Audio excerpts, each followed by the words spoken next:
Hello everybody, welcome back to my channel Judiciary Possible. My name is Ayushi Dubey and in today's video we are going to cover part 4 and part 5 of Civil Procedure Code. In the previous videos we have done part 1, 2 and 3 of the code, and we have done some sections with respect to mains examination as well.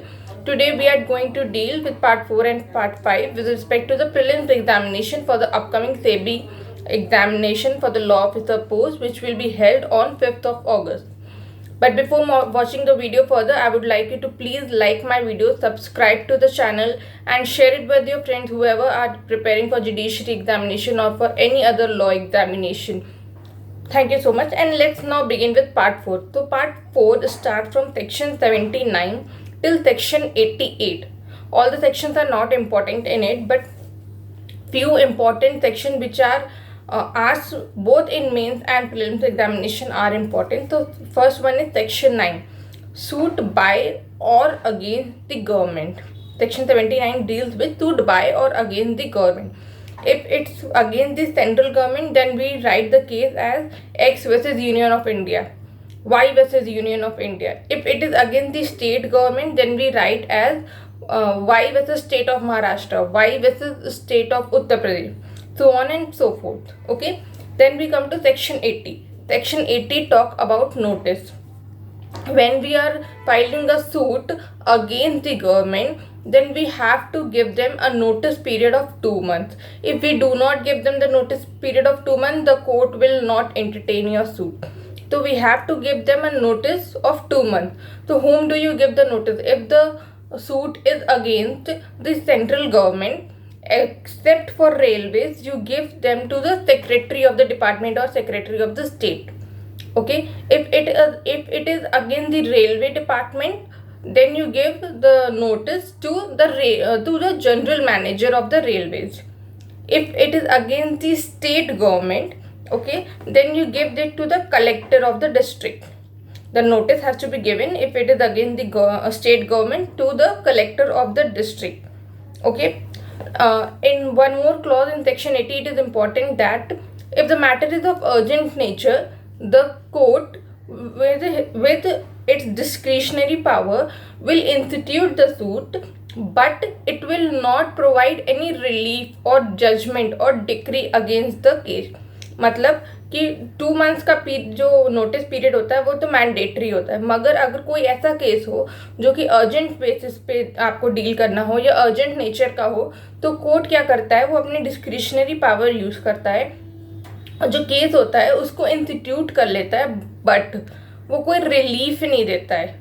Relief आपको जब 2 महीने की notice period ख़त्म हो जाएगी और government अपना case present करेगा, तब जाके आपको कोई रिलीफ मिलेगा. Okay, then we come to section 81 which talk about exemption. There are 2 kinds of exemption. The first one is exemption to the defendant from being arrested or his property being attached in case he is performing his duty in official capacity.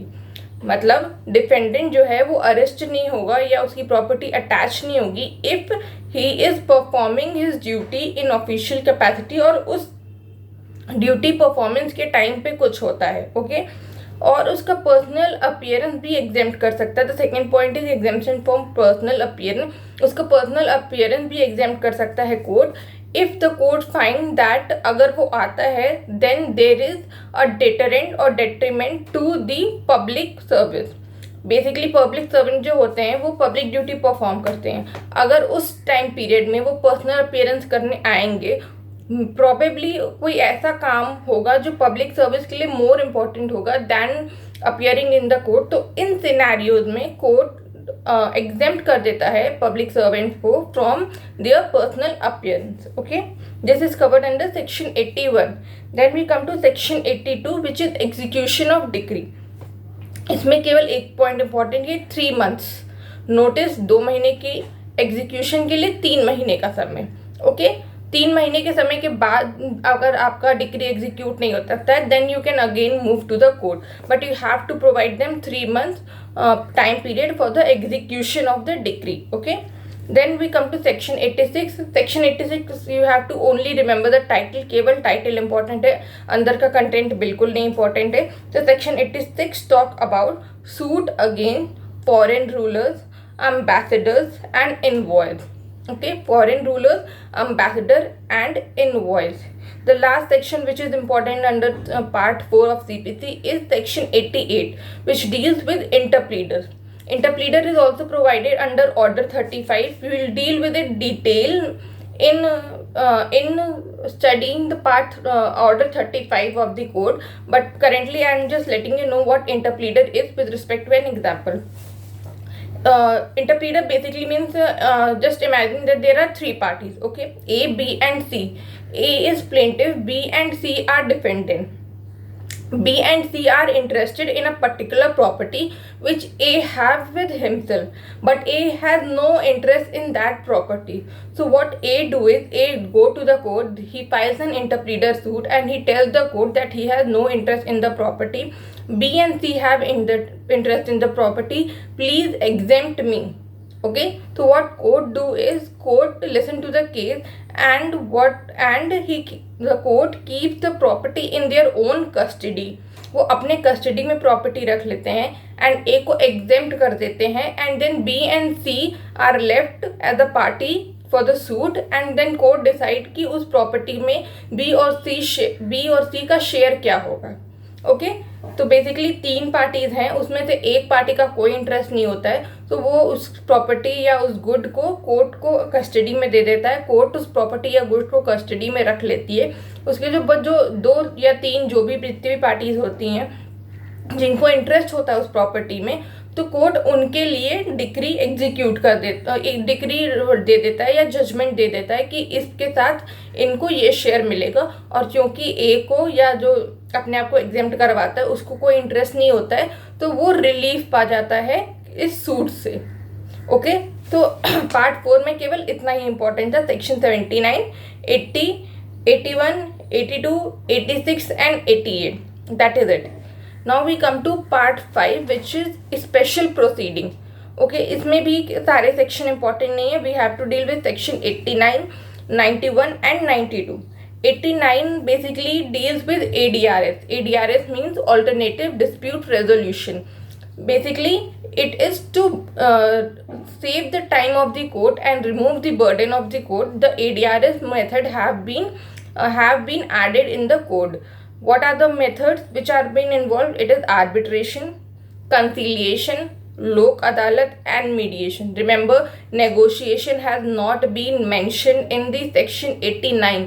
तो one question which prelims ask is, जो आपको 4 options मिलते हैं उसमें वो negotiation भी डाल देते हैं, और जो ऑप्शंस होते हैं उसमें ऑल ऑफ दी अबव कर देते हैं. तो हम ऑलरेडी उस टाइम पे इतने प्रेशर में होते हैं, हम ध्यान नहीं देते और नेगोशिएशन को भी उसमें मान लेते कि ये भी तो एक प्रोसीजर है एडीआरएस का, और हम ऑल ऑफ दी अबव में टिक कर देते हैं. तो इट्स इज रॉन्ग. एडीआरएस में जो कोड में प्रोवाइडेड है सीपीसी में, उसमें नेगोशिएशन नहीं इंक्लूड है. ओके, तो क्या क्या इंक्लूड है? आर्बिट्रेशन, कंसीलिएशन, लोक अदालत एंड मीडिएशन. ओके, ये किस लिए है कि आप जो डिस्प्यूट है वो आउटसाइड ही सेटल कर लो. ठीक है, कोर्ट जाने की जरूरत नहीं है, सीपीसी का प्रोसीजर फॉलो करने की जरूरत नहीं है. आउटसाइड कोर्ट सेटलमेंट कर लोगे, इजी रहेगा, टाइम सेविंग रहेगा, मनी सेविंग रहेगा और कोर्ट पे बर्डन भी कम रहेगा. तो एडीआरएस सेक्शन 89 में डील कर रहा है, और इसमें एक इम्पॉर्टेंट केस है, वो है Afcon, AFCON Afcon infrastructure limited versus Cherian Varkey construction company bracket में P private limited. Okay, Afcon infrastructure limited का केस है, वो सेक्शन 89 पे डील करता है. Then we come to section 91 which is public nuisance. Okay, it deals with public nuisance and not private nuisance. Private nuisance हमने IPC में deal किया हुआ है, जो कि सेक्शन 268 में प्रोवाइडेड है of Indian penal code. Okay, section 91 of civil procedure code deal करता है पब्लिक न्यूसेंस पे. तो आप जब कोई पब्लिक न्यूसेंस होता है, then we need some declaration, some relief और सम इंजंक्शन. तो how we will brought the suit before the court?